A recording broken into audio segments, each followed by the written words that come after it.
All right, everybody, we're live. I'd like to welcome you to episode number 8 of the NEMRR off-season chat. For those of you that caught it today, I had T. Cobbs on this morning, worked around his schedule, so it really didn't work in good to get a lot of live viewers, but it worked out well. It was really nice to speak with him.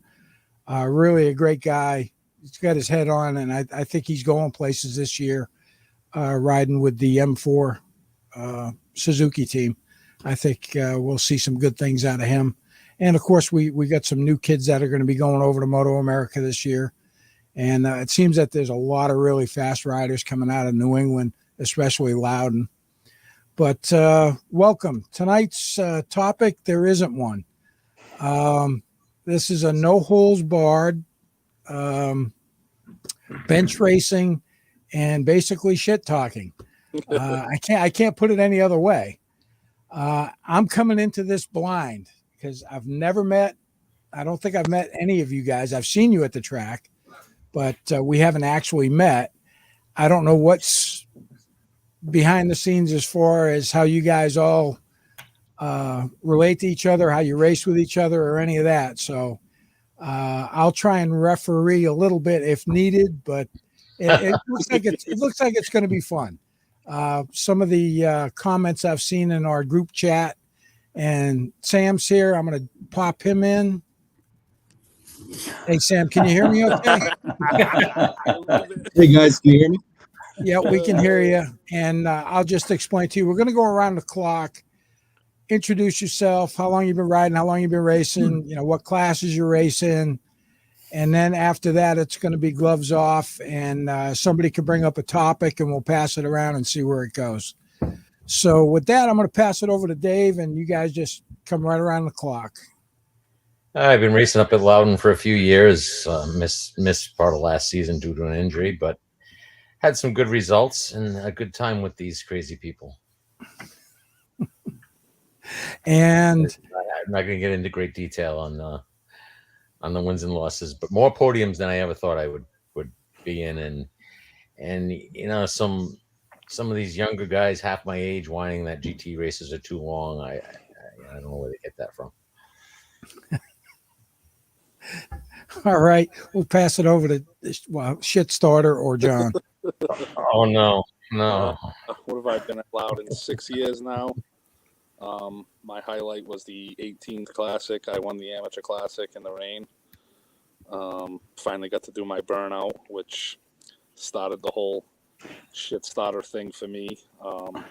We won't really get into that right now, but the last couple of years, I've had a few bad accidents set me back, and I don't know. I'm hoping I'm down in Florida right now for the next 2 months to hopefully train for this year and come back and finally get them expert plates that I should have a long time ago, but that's about it for me.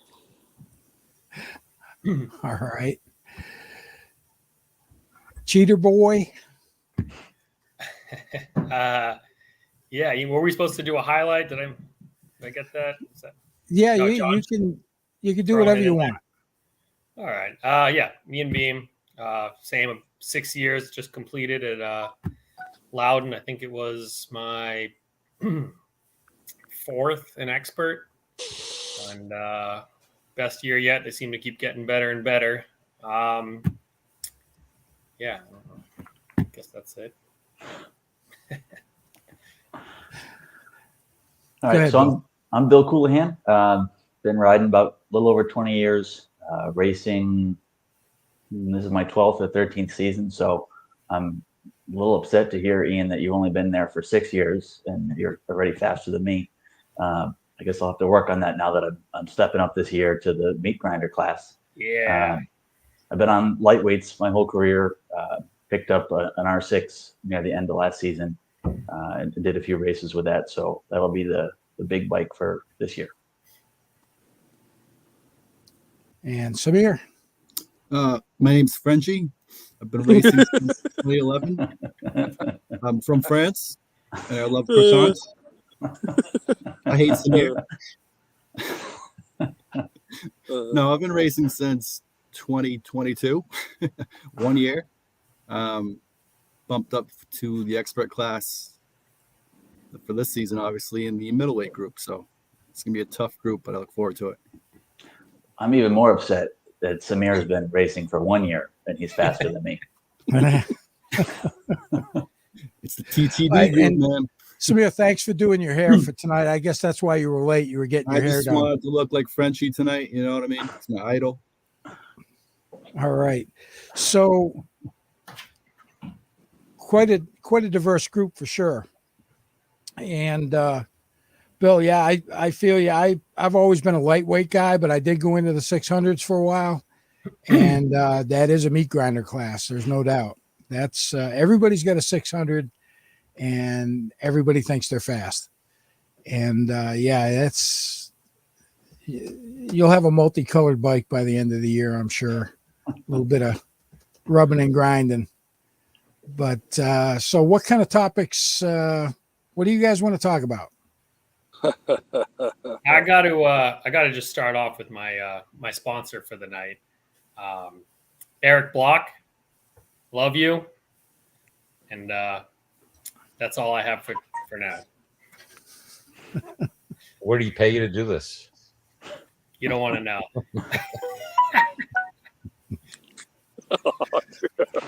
Oh, if you guys even knew the text messages I was getting right now. Well, Oh man. Just share your screen, John. I'm sure the text messages aren't the worst thing on there. Oh, Josh is wondering if you're in a DJ booth at a strip club. And of course, we talked about the stripper pole before we went live. Listen, my girlfriend's watching, so I cannot divulge any information on that. Oh shit. So some of you just bumped up to expert this past season. Samir did. Yeah, just me. And You know, the how whole many gang was of us. how many were last season first year expert? In No, middleweight? me and Bill David. and I were How many are this- still novices or amateurs? Yeah, I'm still an amateur. Yeah, I'm coming back. My goal this year is to get my white plates back. It's kind of from years ago I was an expert, and now I'm coming back up through. So I'm having to relearn how to do everything. It's like riding a bike, right? Not quite as easy to get back to it. I'm actually there to have fun, and if the white plates come, then that's great. That's kind of how Yeah. it's worked out so far. Samir, Frenchie wants to know if you're doing crack. No, I'm Why is that what he would do? Oh shit. Oh man. Tonight. Yeah, I you am know, when Frenchie. I started this, when I started track days, I said I was never going to race, and I made it almost to my third year before I was convinced to just give it a shot, and certainly never expected expert. Expert came, after 2 years, and never expected to be anywhere near where I'm at now. But yeah, it was all just fun. I kept showing up because I kept having fun. Great group of people. You hit some mental and physical walls along the way, but if you get through them, it keeps you coming back. And that was the only thing that got me where I was. I just had a lot of fun, still having a lot of fun doing this. So I didn't come into this chasing podiums or white plates or, lap records, nothing like that. It was it's been a blast all the way through. And that's, I don't know, for you guys looking for the white plates, it's just a different color. Yes, it shows you made it the next level, but I wouldn't come into the next year going, I have to get white plates or else I didn't have a successful year. Yeah, I'm not looking at it that way. It's just kind of a goal I've set for myself. Sure. But been there once before and just looking to push myself to get to that point. Whether or not once I meet the times, whether or not I bump up this year or not, right away. Eli wants to know what's a lap record. Tell him he wouldn't know. Stick to your motard, kid. I never came here with any expectations, and the success has been a lot of fun. And even if it wasn't here, I'd still be here. it's good to have the goal of white plates or whatever it is. That everybody's got to have different motivations to get them through the weekend, through the season, and all that stuff, because it takes a lot of time and energy. I was like you, Ian.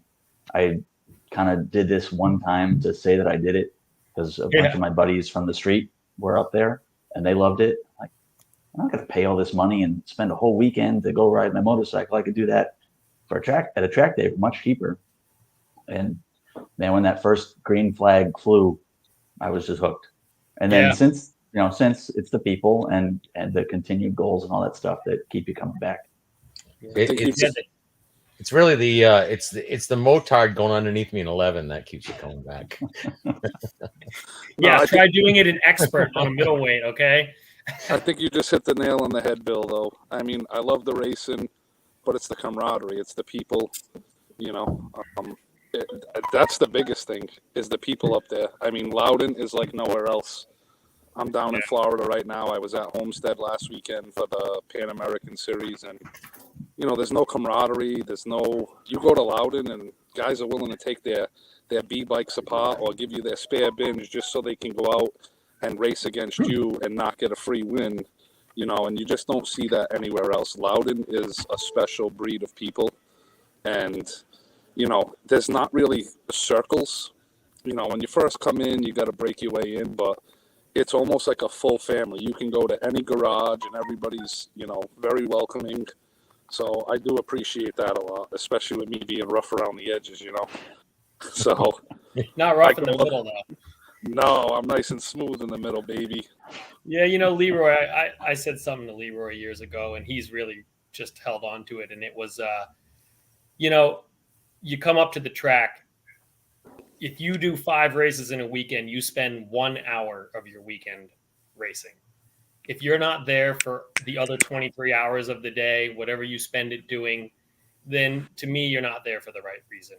The racing is more of a bonus to an awesome social, weekend vacation. And that's what we always take it as. Those who have hung out around our area know that it's a party for us, whether we're, just lounging and shooting the shit or, talking about the races from the day, whatever. We're there to hang out. The racing's just a bonus to it. And, there does seem to be, it's very family oriented. I mean, I raced down south when I was still racing, late 90s, early 2000s. And I've got some really great friends that I still have today from racing down there. But, my first time at Loudon, everybody was helpful. If you had a question, you could ask anybody walking by and they'd point you in the right direction or, tell you anything you really needed to know. And I've really enjoyed that and all the extra stuff they do. They do the kids' electric bikes and they did the bounce house. They had the Halloween stuff. It's a lot of fun. I'm actually 7-1 in the bounce house races. I beat Eli there. That's a record. Undefeated. You just said 7-1. Yeah, that's not undefeated. I'm not counting the losses. I'm just counting the wins. He's saying by French standards. If you didn't eat all them freaking croissants, you'd be 8-0. Well, we're starting to build up a pretty good watch list here. We got about 35 people watching. Yeah, they're all waiting for me to spout off at the mouth. That's all they're waiting for. So how did you end up with the nickname Shit Starter? I'm going to just go there. I'm going to go there. I know you were going to try and blow it off, but I'm going there. Yeah. All right. See you guys. Have a nice night. It's all over now. You just opened the can of worms. So that's what Bam Bam, I want to race this year, please. Yeah. John Grush told me I was a shit starter, so I just figured to put a smile on his face tonight, that's what I would call myself. I speak on things. So basically, we'll just go right to the beginning. My first year at Loudon was 17. I came in, I was making a really good name for myself.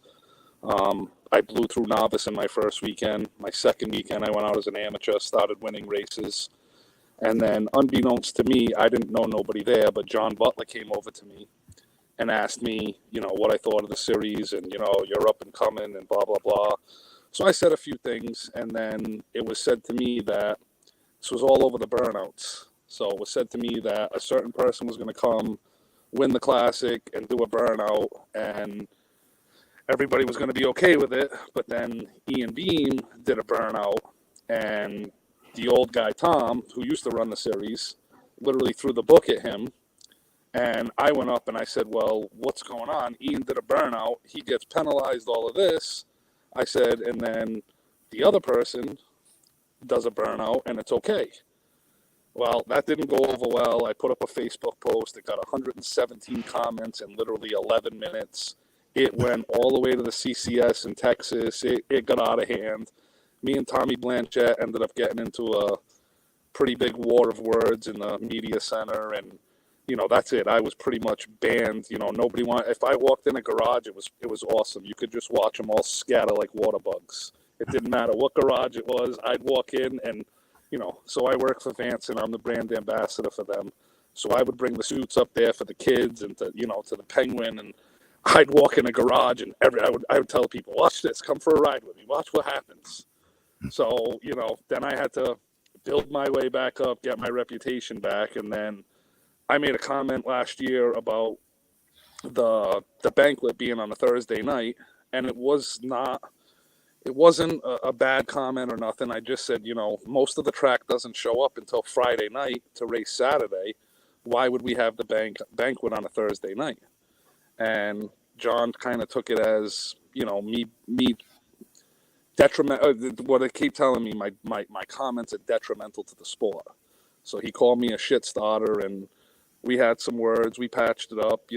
We spoke it out, but it went sideways. Some other things happened. I won't talk about that, but so me and John ended up kind of getting off on a bad foot, and I was like, listen, I'm here to help grow the sport, not to make it worse. I asked a simple question, and he was like, yeah, but you and like 20 other people, and there was no ill intent, but it got to because of who I am, and unfortunately, I don't learn to shut my mouth sometimes, and that's my problem. But I have nothing, but I just want to grow the sport. I literally will do anything I can to bring these kids their suits, to have the air canisters for them, whatever it takes, and I think we're back on good terms. I mean, who knows? It is what it is, but we'll just leave it at that. I don't want to, there's some other things that have just happened recently behind the scenes that kind of hit a little home with the rules, and we're the only series that's doing this, and it kind of feels like we're being picked on, and it's unfortunate that this is where it went. So all right. Well, I figured I would just get that right out in the open, and yeah. I didn't mean to put you on the spot, but listen, you're not putting me on the spot. I'm just trying to choose my words wisely so I don't get a message saying that I'm being detrimental to the sport again. Understood. So, yep. That's not what I want to do. I mean, listen, I speak on things when I don't like them. Sometimes I should shut my mouth, but unless you put something in my mouth, I'm not gonna shut it. Oh shit. And my wife's in the background saying, gee, that sounds like somebody I know. So I have a special guest here. He says it's boring so far. Oh my goodness. Somebody is telling stories like he's about to cry. Oh, Frenchie. Tell him to take the dick out of his mouth. Nobody can He's understand like, him. oh yeah, I'm gonna suck on an LC. I'm just thinking that the only one I didn't pass so far is Ian. So just so he knows, I'm coming for him. Half my family's from France, okay, Frenchie? You're not sneaking up on me. Again, yeah, I'm coming for you. I'm for real. I'm building the bike. Ian, I wouldn't really be too worried about, Frenchie coming after you. You gotta be careful calling him I've a heard of builder. some of the places he's woken up on race mornings, okay? He's got a long ways to go before he's ready to go. Grandmother, legacy, everything. Just So, quick little story about Frenchie. Last year at Jesus. the Banquets Award for Tony's Track Days, Tony no longer owns the Yeah, business. here we go, He sold it here to we Paul go. and Kerry. Yeah. And let's just say that Frenchie they had a big cardboard cutout of Tony Iannarelli's face. And Frenchie took that thing home and made love to it multiple times that night. So he told me, Bam Bam, if you put a black light on that, you'd never touch that cardboard again. So that tells you all you need to know. You know what? You know what I think? I think I should join the conversation, but I guess one of you has to leave right now. So you make None of a us. decision. Maybe we can get subtitles if you join.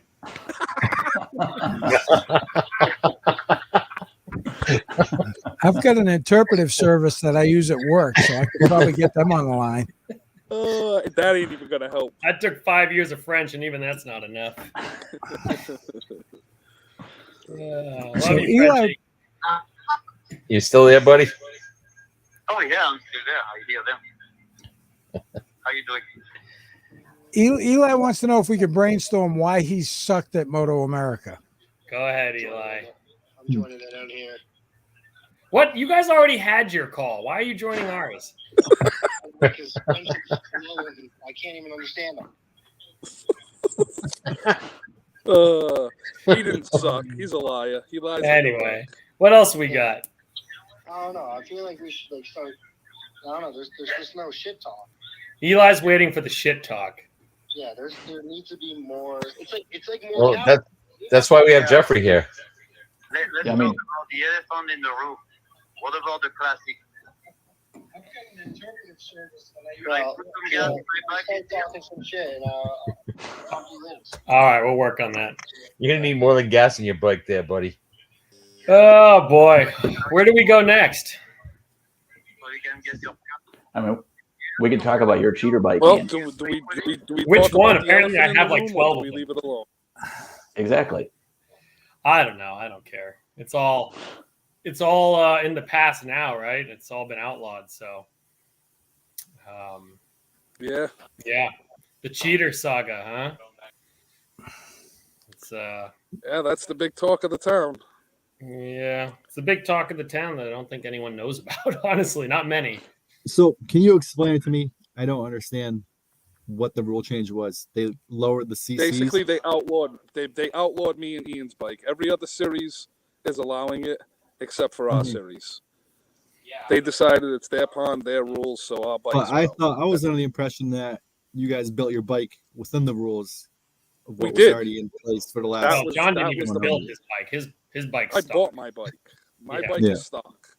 Ian's It's, bike is built. It's it's a tough subject to cover, right? I don't want to throw the powers that be under the bus, but it's a very unfortunate situation that really only affects two people, right? So it's not, to many, it's not a big deal. To those of us that it affects financially, time wise, it's a huge deal, and it's been a back and so basically. I bought a motor last year built to Superbike rules. It's a 675 motor, which I have a 675. I have two 675s. Yeah. I bought a motor, I put in one of them that was built to Superbike rules. It's bored out. It's now basically a 765 is what it equates to. It's not the OEM 765 that John has in his bike, the Moto 2, the way it comes. It's a 6.7, like you would turn an R6 into a bored out motor.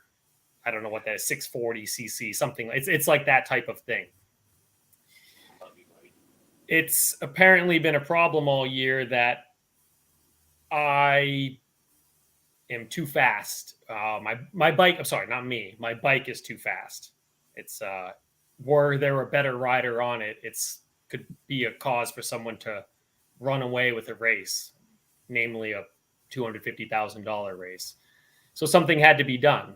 So something was done. The CC limit was changed so that a 675 could not be modified to 765 motor size, which is what the latest generation Daytonas come with stock. The difference being the latest generation bikes, you can throw an ECU at it. With mine, you can't. It's still old school bike, just bored out engine. Oh man, I can't keep up with the freaking comments here. Anyway, the point is that's now gone. And I don't know. I'm trying to moderate myself as I go here. But I made a case to keep the bike in, but it's been deemed that that bike is just too powerful, too much horsepower. I made a case that other bikes can make the same horsepower. You know, it's been said by others, not me, that Loudon's not a horsepower track. It shouldn't matter. It matters for some, not for others. And we've gotten now to a point where even though my bike is still allowed, that was the case I was making. It's a super bike, but everyone builds one bike for Loudon. People all build a super sport bike. You can race it in super sport. You can race it in super bike. You can race it in the GP. I'm, as a super bike, being compared to all the super sport bikes that I'm racing, and they deem that it's not fair comparison, even though I've tried to make that case. So basically, I've been getting labeled all year as I'm performing well because my bike is fast, even though I've been within a couple tenths of a second all year between my stock 675 and my totally built 765. Take that for what you will. But the concern was we have to look at the top of the sport, right? With this huge race coming up.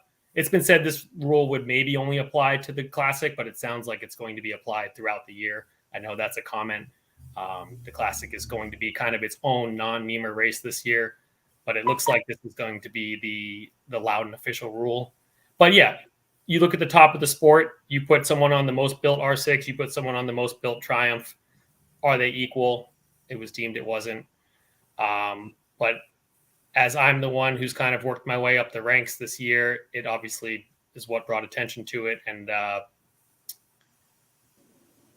it seems it was more the bike that got the kudos this year than me. And that's why it is no more. So we'll bring another motor next year. I'll be looking for tire donations because I won't be able to afford any. And we'll see if it makes a difference. My thinking is it won't, but that's not for me to decide anymore. So, or ever was. All right. That's the Cheater Boy saga. So this is a lot of background stuff that I don't know anything about, that I haven't really been, like I said, I haven't been around that much. I only did four rounds last year, and one of them I only did like one race, and the first round I was there for. But yeah, I remember seeing you on one of I think it was Hanlon's videos talking about the Triumph. I think I remember seeing one of those videos. So, yep. Well, like I said, I recognize pretty much everybody from being at the track, and hopefully we'll get to meet face to face this year. Yeah. Let's talk a little bit about the Classic. What now? And the rules are out there. They're allowing the, I guess, the 750 Suzukis in with the ECU and the restrictor and all that under Moto America rules. But and like I said, when I talked to T today, he was saying, some of these guys will be going out there with those 2-lap qualifier tires trying to burn up some nines. But I don't know. How many of you guys are going to actually be riding in the Classic? Riding in the Classic or trying to qualify? Racing in the Classic. You mean trying to qualify? Trying to qualify for the Classic. I'll be trying. Yeah. Are Trying you to signed up, ride. Sam? Yeah. Awesome. Nice. I know Bill. I saw Bill on there, right? No, that was not Nick. me. Nick was. Yeah, Nick's doing it. The best I could manage on the R6 at John, the end of last season was put that on vibrate. Sorry, go ahead. the best I could manage was 18s, I think, as I'm still figuring out the R6. So I'll donate to the series in other ways. I didn't want to donate my qualifying fee just yet. I'm not too confident I'm going to drop 4 seconds in the first 3 weekends. Let's do some laps. I'll help you. No, Okay. seriously. Sounds good. Get out there. I'll take you up on that. Yeah.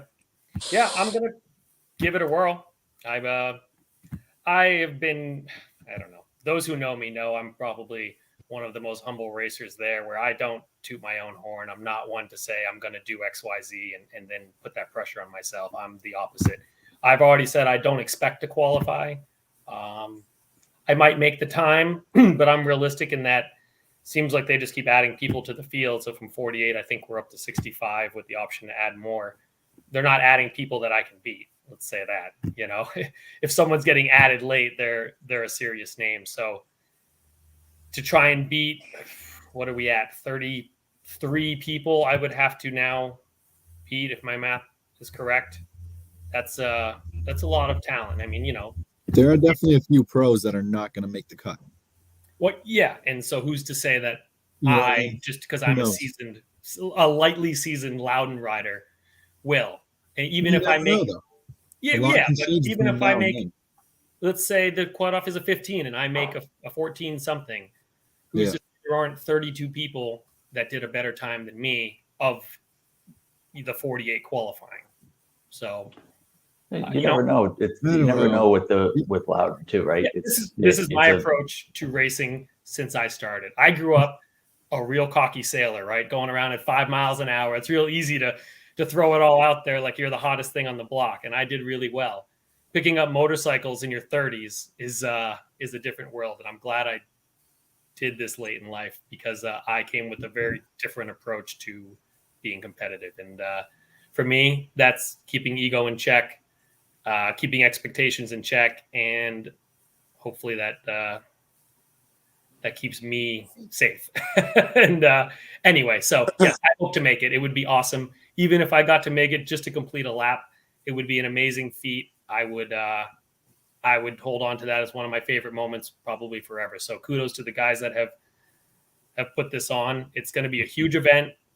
I know there's mixed emotions, and I may be a surprise to some, but I'm actually in support of the way it's being done. I think I would love to, of course, see a little more for the amateurs. My favorite moment to date is still winning the amateur Loudon Classic. And but as I look at it, it's not, as was said earlier in the comments, it's not a NEMRR race. It's look at it as a pro race happening during a NEMRR weekend. And Yeah. Listen, we're going to get to see some killer talent. Some of us get the chance to race. I mean, who hasn't wanted to know how they compete against some top level Moto America guy, right? Or I've gotten to race with Mesa at Homestead. He's 4 seconds a lap faster than me. I want to see how we do at Loudon. So it's an awesome experience for some of us. And if I get a couple laps in with them, I'm happy. let's give credit where credit is due because, a lot of people don't know the behind the scenes things. And John has gone to great lengths. He's still going through great lengths to make this what it is. He's trying to get it aired on TV, from what I understand. I mean, there's a lot of bullshit in plain English behind the scenes that he's going through. And he's trying to do it to make our series great and make sure that it's there for the coming years. So, through all that's said and done and everything else, I mean, I want to be the first to say that I appreciate what he's done. When it first came out and it was like, it's not really given much back to the local racer. And then he decided to put that extra purse for the top finishing local guys and stuff. Behind the scenes, him and Noel and them are doing a lot to make sure that our series will be there for the coming years. So I look forward to it. Like Ian just said, there's going to be a lot of big names there. And I think we're going to be surprised that some of them may not make the cut because Loudon is its own beast. Sure. It's a completely different track. People talking about nines and all of this. You know what? To be honest with you, and I told Eli this, and he can reciprocate it, but I think he comes there with his head on right. He's one of the top guys. It's 100%. basically, I figure Eli, Scotty Greenwood, you can never count that guy out. Yeah. Shane Narbonne, Paul Duval, Ian. We've got a few of our hometown guys that know that track pretty well. And, I'm not so sure, and I'm not taking anything away from the pro riders, but that track is its own beast in setup and everything else. I don't know that you just show up there and run 10s or 11s around that track with no qualms. Now, also with that being said, Teague and Ben Glotty also, you cannot take them out of the fray. Now, they've been on twins bikes for the last couple of years, and I've never really seen them on a middleweight bike. But them kids got more talent in their pinky than I have in my whole body. I've seen Teague on a middleweight bike 2 years ago, 3 years ago at Homestead. He came out in R6. They basically threw together the night before. And Oh, he was that's like, right. That's right. He was like Well, 5 seconds a lap faster than me. He led the Daytona 200 on a bike that was, from what I understand, it was a street motor with like 15,000 miles. And he went out and led the Daytona 200 for, I believe it was, a good 3-4 laps. So well, I said to Glotty after that race where he ran that 12.0 and, he passed me, ran the mole trap and won, passed me again with like a couple laps to go. So, and I said to him straight up, I said, that was awesome to watch a young kid. He's at the age where I was just getting out of sailing competitively, really. And I just, all I wanted was to be recognized. And for him to be able to do that, at his age, I think it's awesome. I love seeing it. I would love for those guys to pass me every race because it's just cool. I mean, what are we getting out of the sport at our age other than a little personal satisfaction and a fun weekend, right? These kids have the world ahead of them. And I want to see, some of these local kids really tear it up the other pros because these kids are pros at the Classic. And I think that's an awesome opportunity for them. It's awesome for those of us who are just weekend, racers to get to do this. But for those kids to come back to their home track, try to be on, to do what they can on home turf. I'm really excited. If I'm watching from the stands, I'm going to be just as happy, maybe happier than being on that starting grid because it's going to be awesome. So. Yeah, I agree with, what John's doing. And it's just amazing that, the largest purse in history and getting all these pro guys in. And I would love to see what the list is at now, just to see some more of the names that have probably been added to it since I spoke with John a few weeks ago when we did a special. And, I've got a little bit of understanding as to how much time and patience he's put into this. And you've got the local guys, but then you've got the pros coming in. And you're never going to be able to satisfy everybody. It's that juggling act of trying to keep everybody engaged, happy, and coming back just to keep the series going. And I think he's doing a really good job at it, just from what little bit I've seen of it and just the 3 rounds. I had a couple issues on my first couple of novice races where they were letting in the lightweight novice class, they were letting 7.48s and 7.49s in it. And I'm like, really? How the hell do these guys, how are they running in lightweight novice? That doesn't make sense. But, I let it go because it's Let novice. it be known that Tim Hogan is running 14s on one of those bikes. That, they're an impressive machine in capable hands. That's another thing that a lot of us, I don't think, understand. And even for me, I've been fortunate enough to hopefully repair some of my relationships. And I know maybe a little bit more than the average person. And it makes more sense when you start to understand, like, even with the 765 thing, we don't fully understand it. It's not, we have our qualms with it, but it is what it is. Like I told John, we'll go forward with it. We'll do whatever it takes. Who knows how long this rule is going to be in effect, but there's a lot more behind the scenes that a lot of us never see. And I mean, Bill can attest to it because he does a little bit more behind the scenes with the Hornbecker and stuff. So, there's got to be give and take from us. He's trying to take our series to the next level. I respect the hell out of that because, you know what? If he doesn't do this, who knows how much longer Loudon is there. I mean, the speedway itself backed out. John was gracious enough to take it over, take the money out of his pocket, and he's invested some serious money into this to keep us going, which I don't think a lot of people realize, and it was out of his pocket for the love of the sport. So, we can all always have differences of opinions and say things and do things, but like I said, the detrimental thing, it's not I speak on things sometimes and I may go about them the wrong way, but it's more of a question to understand why certain things are done. And not that they owe it to us, but, we're the guys that come in and week out to try and keep this series going. And, sometimes we don't understand the ins and outs with the rules and the things that happen on track or the calls that they have to make in a split second. So like I said, kudos to them. They are doing what they can to keep us racing there. They kept us racing all through the COVID, where a lot of other series just closed down, didn't run their last 3 or 4 rounds. So between all of them, I mean, like I said, I know I can be a shit stirrer and everything, but I really do feel like they're trying to keep us out there, keep us racing, keep us as safe as possible on probably one of the most unsafest tracks, as all these pro guys like to say. But here's my thing: you throw $50,000 in the mix, and now all of a sudden, they're all here. Show up. Yeah. So don't tell me it's that unsafe when we're putting up, $50,000 for the top prize, and now you're willing to show up. Yeah. So and I've had some conversations with Grush, obviously personal reasons with the bike stuff, and through it all, even I felt bad because I know, he's told me in our talks, but the hours that he puts in behind the scenes to keep this all going, and all I want to do is show up and race, right? And that someone is taking all the time to do it is awesome. And yes, people have their ways they feel about the Classic.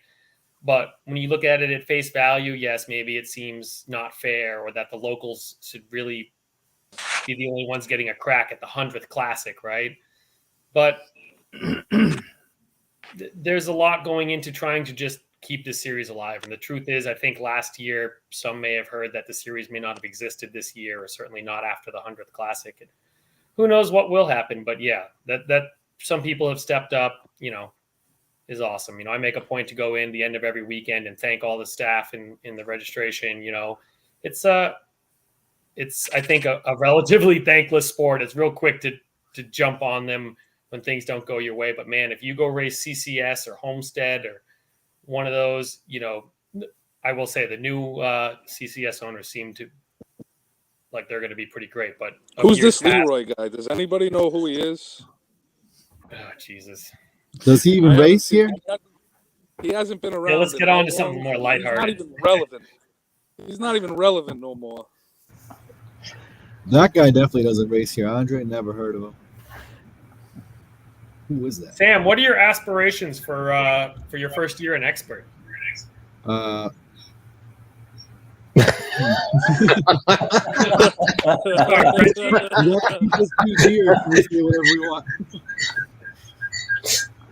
right. What are your aspirations for the second year in the garage with Frenchie? Oh, Jesus. God, dude. And I guess hairdressing school's out of the picture. Somebody's mic. David, mute your mic.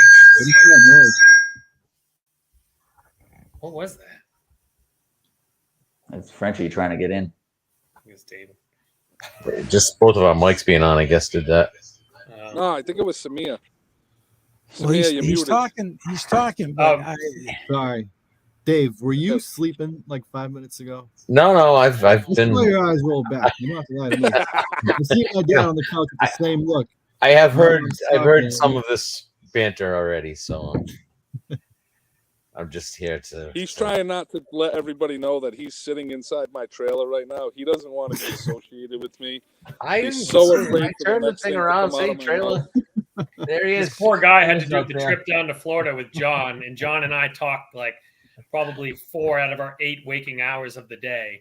So No, it's been great traveling with him. We get along well, and the accommodations are just world class, and can't beat this. I want to actually back to what you said. What I want to do for this year, I want to compete with the back. There's a lot of guys coming back this year, experts and middleweight. I hear a bunch of names. Obviously, Sam Greenwood. Obviously, it's a bunch of other guys. Obviously, Bill and Nick are going to be in there. A lot of the guys that bumped up from last season. It's going to be a tough group from that back to middle and from the middle to the front.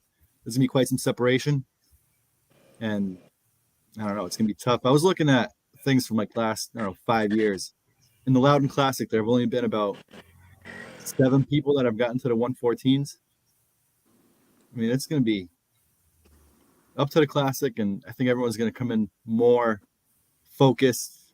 Everyone's going to want to do well. Stakes are going to be high right from the get-go. I don't think anybody's coming in like they did last season. Oh, we're just here and hang out, mess around. I know Ian's going to be focused. I know Paul's going to be ready. Scotty G is going to be there. Rick, Sweeney, all those guys are going to be.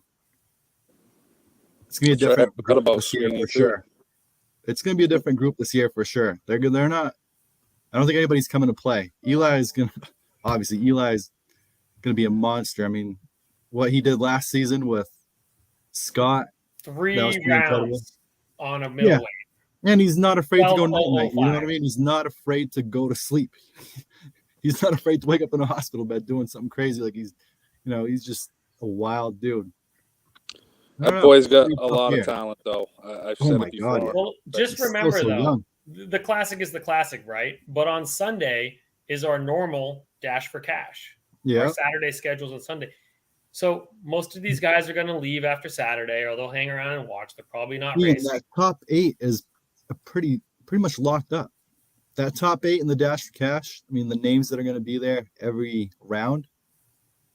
You mean until the Classic? You're on that list. Until the Classic.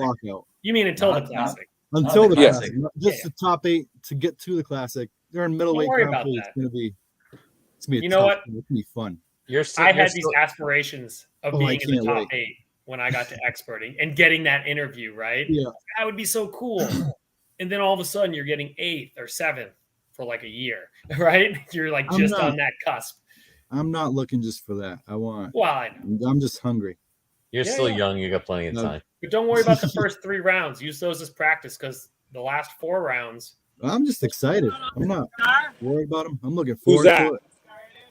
No, he just pulled up on the scooter. I think. I think so, yes. No, John's at the track. Oh, my God, John. I think the cops just showed up. Weekend? What's that, buddy? The strip club's getting busted down in Greg, Homestead. take control of this chat. No, it rained all weekend at Homestead. I drove all the way down there, and it rained the whole time. So I didn't race, Samir. But I'm at Jennings right now. Rode as a passenger all the way down there. Is anybody going to do any traveling before the first round of NEMRR? Yeah, right now.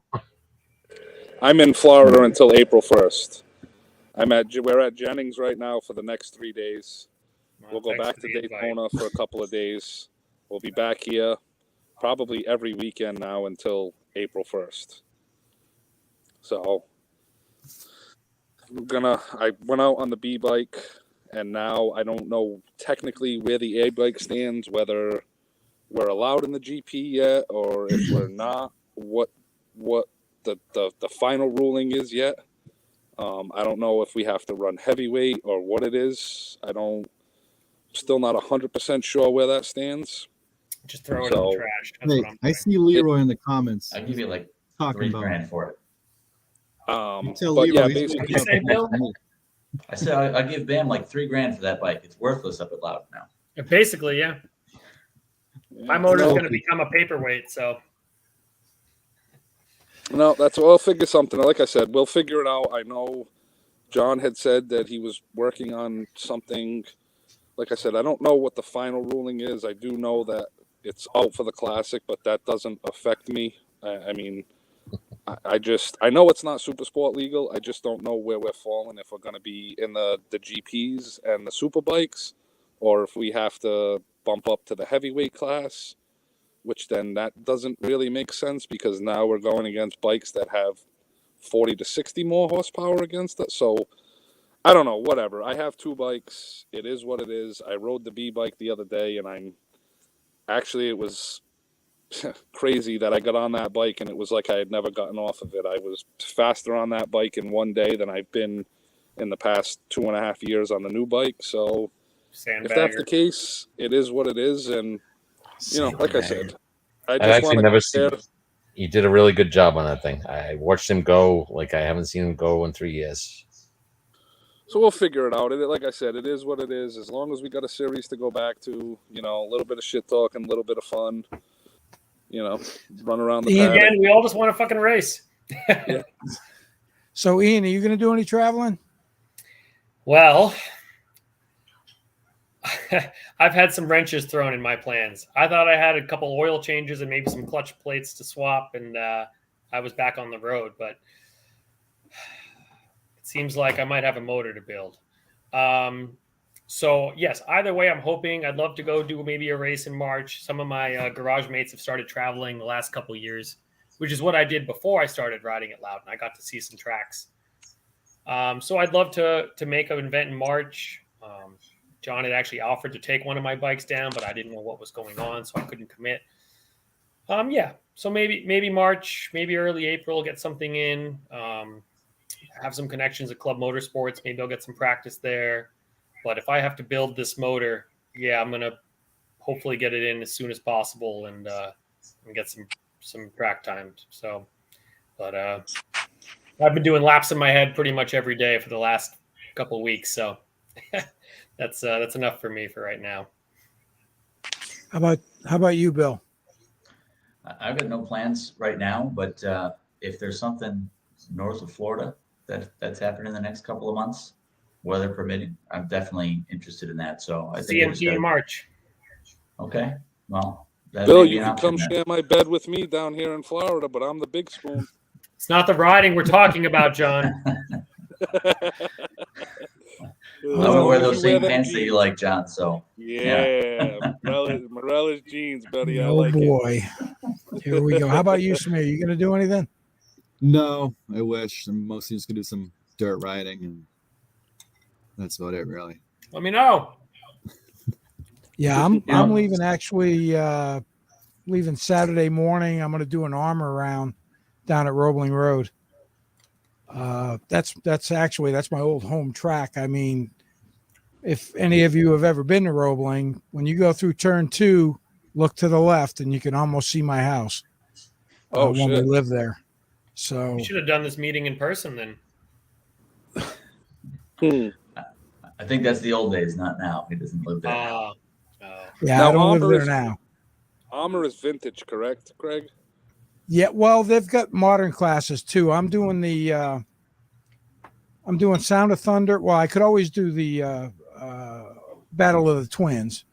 Okay. But I'm doing Sound of Thunder 3 with my SV, and then I'm going to do the 2 with the Aprilia, the RS 660. We were looking at it, but it doesn't seem like David's bike is allowed. Yeah, no, it's pretty much anything but Japanese bikes for the armor middleweight classes is nothing for a Yamaha or Kawasaki.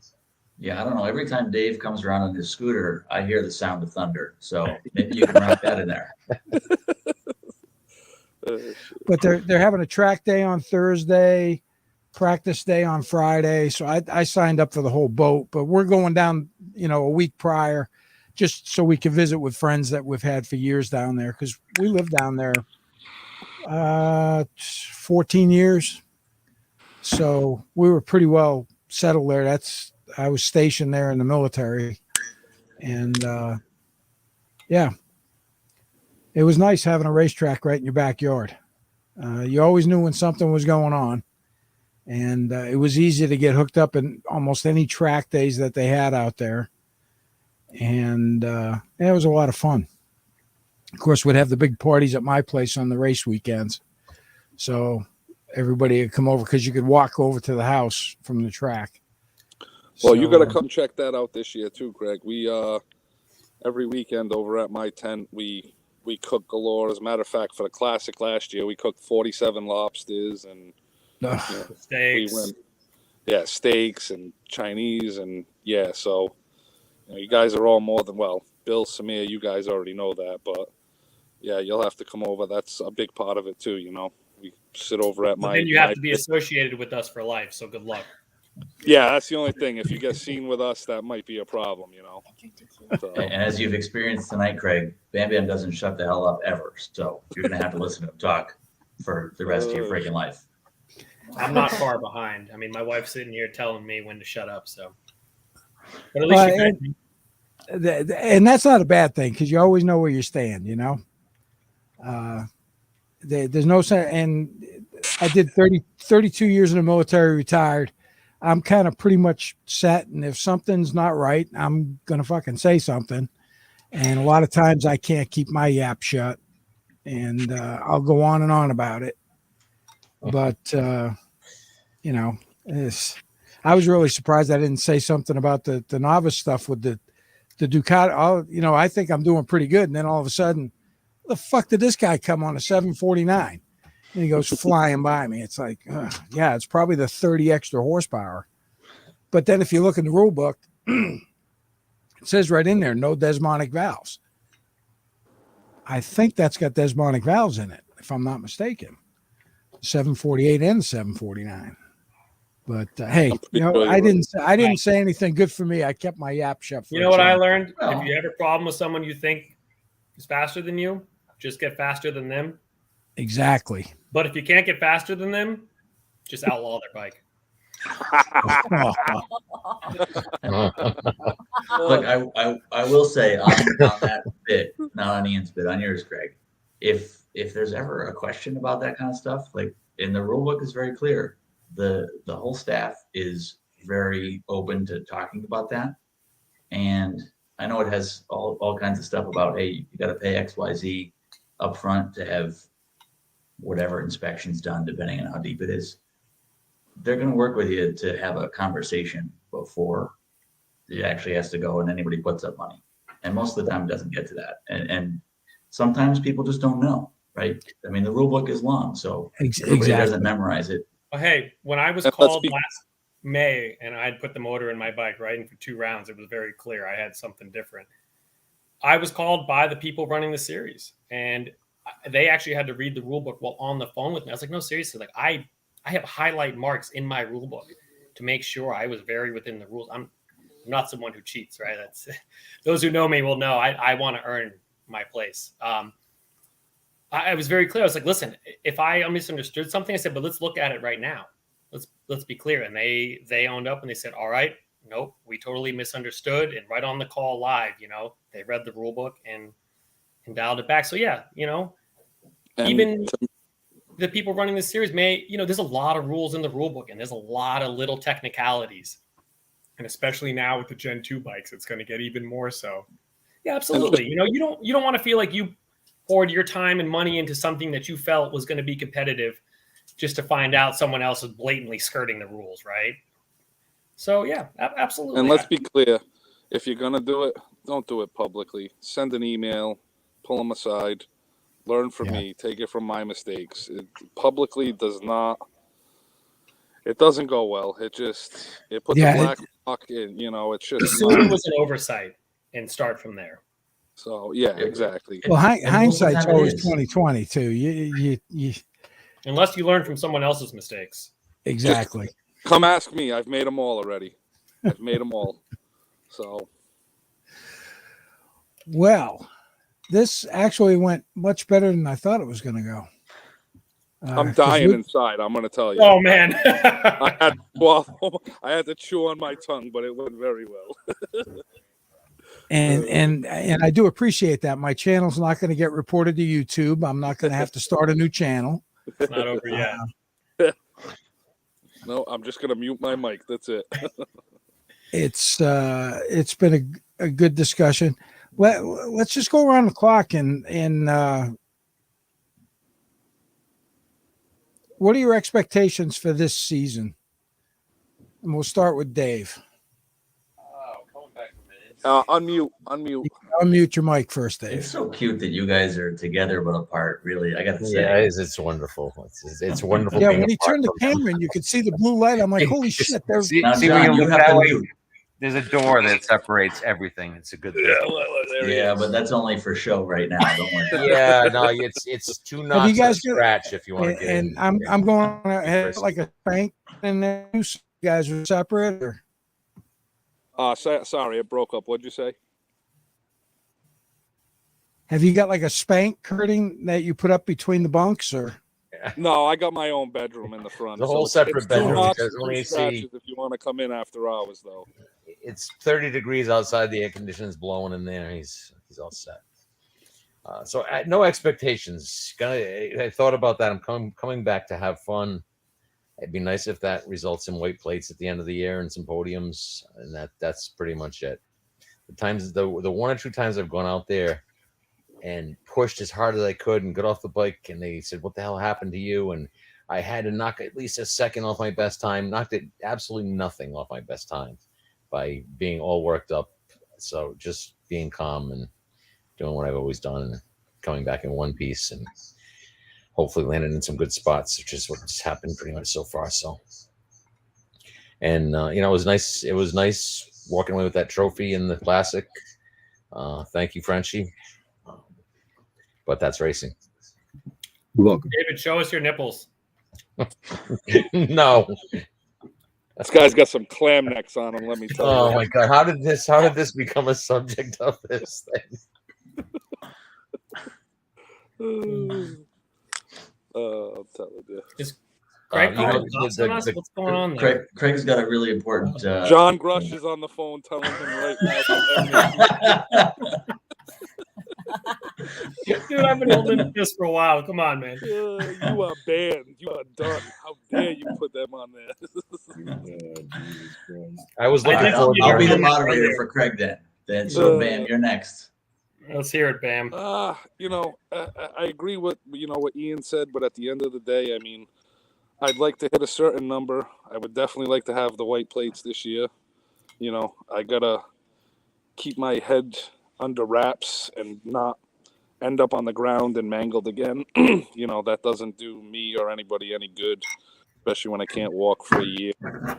So I want to come back, help out with the Vanson thing, watch these younger kids, move to the next level. That's always, a great thing. And like I said, I'd hope to have white plates by the end of the year, but you just never know what happens. And like I said, let's just see where it goes. And hopefully, last year was a tough year with obviously the Scott Briotti thing that kind of hit really close for me.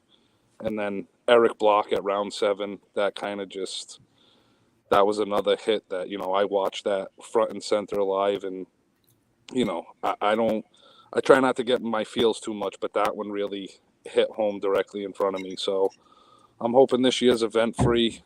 We're going to have a great classic. Hopefully the turnout is everything and more that they're expecting. And hopefully I end up with white plates by the end of the year. So that's my hope. Mine too. Oh, is it my turn? It's the same circle. Yeah, have I not said enough yet tonight? I don't know. Again, back to the don't set expectations for myself. Keep myself humble. I think I'm more motivated now coming into this year, I would say I was given a handicap, but kind of being made a target, whether directly or not. This is the first year I've started the new year with some motivation towards racing. I will give it that. I ended the year on a heck of a high. I mean, I crashed out of the dash, but to run 13s is, I would have told you mid-season I would never run 14s. So, yeah, I can see some more in the tank after that. And I'm going to push a little for it. I can't make every round this year. I don't have any championship aspirations. I'll put it on some podiums, I'm sure, on both bikes. And yeah, that's it. I just want to have a lot of fun. I want to qualify. I'm not holding myself to it. I want to make the classics. And other than that, I'm just there to have fun, hang out with the same people I've been hanging out with. And that's what I'm there for. Bill? So on the new bike, right on the middleweight this year, I'm not coming into the season pursuing championships. I want to get better on that bike. I think I hit 18s, like I said, last year. Ideally, I'd like to get at least faster on that than I was on my Duke. So 15s is a goal for the year for me. I'd love to see something higher than that.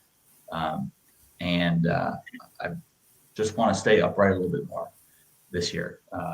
Despite how fast I go relatively, I check out what's going on down on the tarmac quite a bit. I test the limit of those sticky Pirellis, so I want to just use the tires a little bit more than I push them this year.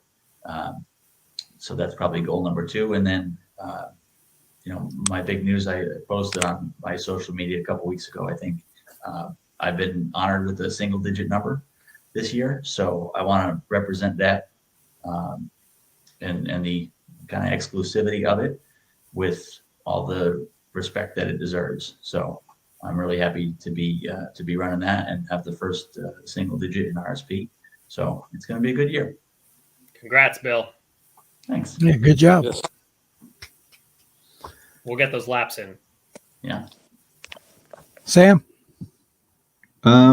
Same with these guys, just there to improve, get better, stay off the ground, obviously, learn the R6 a little more and see how far I can take it, really. I'd like to say I would want to beat Ian and Eli and Scott and all these guys, but that's just hopes and dreams. Just want to go there, have a good time.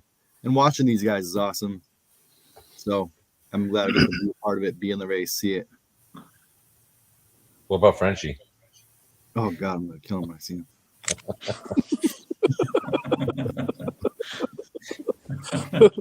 Well, I appreciate it. Oh, and one point. So I don't know if I caught it or not. So you'll be able to ride the Triumph, but you have to go to heavyweight now? Is that what it is? I think that I hate to bring this up again, but no, like I said, I think that's what the final ruling is. Here's the simple thing. My 765, because it was a modified 675 motor, they're making a heavyweight, even though the heavyweights in Superbike will make 20 to 50 more horsepower. Bam Bam's 765, because it came OEM that way, but it's this Gen 2 bike that you can throw a $3,000 ECU at. You can run it in middleweight if you buy the ECU. And here's the problem. The ECU was not made available to me until 2 weeks ago. So because I wasn't a Moto America racer, they wouldn't sell it to me. Then Eric Wood reached out for me, and now they're willing to sell it to me. But the problem is I already bought a $3,000 ECU from the UK for this bike. That is not any different, but they can't lock this ECU. So I guess the Moto America ECU, they press a button on it, it brings up a screen and tells them the ECU is locked. This is the horsepower numbers. This is the rating. The difference is Ian's built bike makes about 10 or 11 horsepower more than my bike. My bike is basically a 2mm bore, like a bone. Somewhere around, we just had it on Bosch's dyno, and I'm somewhere around 131, 132. But because of the rules and everything else, they'll stay ECC on it. But like I told him, I'm not going to throw three. Break it up, bud. Yeah, he's got the max headroom going on. Still have a great relationship. I rode her the other day. So it is what it is. Like I said, I think the final rule book's out. I just haven't had a chance. I don't think the Loudon one came out yet, right? Last night. So. No, Loudon didn't come out, just okay, CCO. So that. Yeah, so I think that was a lot of the issue too. It's like, we had the sign for the Classic, but we still don't have a complete rule book. So whatever, we'll figure it out. Whatever it comes down to, I'll adhere. All right, to the yeah, rules. I just ride that one in I heavy. couldn't remember if I heard that or if I think that's where we're at. I'm not 100%. The honest truth is we're on not here. sure. But now Correct. If you look at the 2023 releases, they're coming out with that new that Ninja 400, the 4-cylinder. 85 horsepower. Yeah, but there's already talks about making sure that doesn't kill classes. It's that's tough. Well, how do you do that? And this happens all the time, right? This happens all the time. It happened in lightweight with when the Monster came out and when the Duke came out and the RS and look, guys that are a lot smarter than us that do this for a living. Don't forget Figure it out. Transgender R5 bikes. Oh, yes, that's true too. And you know what? Then it all comes now the down 660's out. So Yeah. my bike's a problem, but now the R9's coming out, and the R9's allowed in CCS. It's always something. There's always going to be Gonna be something another. that's better, faster, stronger, and then sometimes come to find out it's not that great. Like the R7 was going to be a class killer, but you got to throw a couple dozen grand at the motor for it to be reliable and powerful. The Duke was supposed to kill everything. The Monster was supposed to kill everything in lightweight. And there's still guys who can ride the balls off of a SV650 and do the same times as I could do on my Duke with 30 more horsepower. So that's what we were getting at, but whatever. That's a dead horse. It is what it is. Whatever the rules. Don't get us going down this road because we'll be here for another. Yeah, day. I didn't want to bring that up. I just wanted to make sure I heard it correctly. Okay. Yeah, we don't know what the NEMRR rulebook is yet, but we assume it's probably the same as the Classic, which is yes, any 765 becomes a heavyweight unless you put an ECU on it, and then you can still run middleweight, superbike, and GP. I think. So it's basically it's going to be like any of the Gen 2 bikes then. Yeah, even though Moto America Suzuki specifies them as 750s super sport bikes when you throw the ECU at it, but I don't know. It's very confusing. Man, it sounds like NASCAR with restrictor plates, doesn't it? Yeah. I don't know. Whatever, NASCAR. we'll figure it out as it comes. That's pretty much what it comes down to All at right. this point. Hey, guys, I really appreciate it. Like I said, this went a lot better than I thought it was going to be. I thought we were going to. Me too. I thought there was going to be a lot more dart throwing, but there wasn't. And you guys kept it very civil. I'm not going to lose my YouTube channel. I'm not going to be banned from Loudon. At least I don't think so. But it's great for me. And, I started this kind of on a fluke where some of the guys that I started pitting with this past year, I said, why don't you guys come on and we'll have a chat? And it's just really kind of snowballed into it. Next week, I'll be gone. I'll be down in Georgia enjoying the warm weather. So I probably won't have one for a couple of weeks, but I'll be looking to get another one going once I get back. And as we get closer, I know my schedule this year, I was writing down some races I wanted to go to. I'd like to do I plan on doing at least 2 ARMA rounds this year. I'll probably go to Jersey. I'd also like to try and hit a couple of CCS races this year as well. I'm not sure where I'm going to go for those, but I'm going to try and do a little bit of traveling. And then, of course, I'm going to try and hit all of them for NEMRR this year. Just because I enjoy being at the track and the family environment and everybody that's there. It's really been a lot of fun, and it's been a lot of fun to meet everybody I've had on the YouTube channel. It's been great. But stand by for 1 second. I'm going to do my really quick, obnoxious closing so I can get my subscribers up so I can make about 30 cents on the dollar. And David. So, yes. Who's going to do the nipple shot? I heard. Come on, David. I got to get my subscribers up. Hey, if you like the content, there's no incentive. Just go in there. If Johnny get all excited, I do that. Make sure you give us a thumbs up if you want to see a nipple shot. And if you're out there riding on 2s, keep the shiny side up, rubber side down, and have yourself a great evening. Thanks for having us.